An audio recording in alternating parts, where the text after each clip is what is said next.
મારું નામ મિતાલી ગોપાની છે.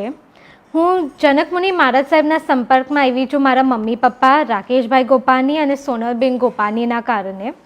હું મહારાજ સાહેબને એટલે નથી માનતી કારણ કે મારા મમ્મી પપ્પાએ કીધું છે કે મારા મમ્મી પપ્પાએ કીધું કે એમના ત્યાં જ આવીને એમના દર્શન લેવાના. હું એટલે માનું છું કારણ કે મેં પોતે એમને ગુરુ માન્યા છે, મેં એમના ચમત્કારો જોયા છે. મને હજી પણ યાદ છે કે જ્યારે હું સ્કૂલમાં હતી ત્યારથી મારી હરેક પરીક્ષાના પહેલાં હું એમને ફોન કરીને જ્યાં પણ હોય એમના આશીર્વાદ લેતી હતી, એમની સલાહ લેતી હતી અને પછી જ મારી પરીક્ષા દેવા જતી હતી.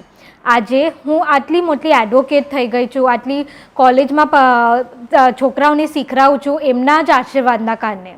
આજે પણ હું કશે પણ અટકી હું, મને કાંઈ પણ પ્રકારનું પ્રોબ્લેમ આવ્યું હોય, હું પહેલાં આંખ બંધ કરીને મહારાજ સાહેબને જ યાદ કરું. એટલું હું એમને માનું છું મારા ગુરુને.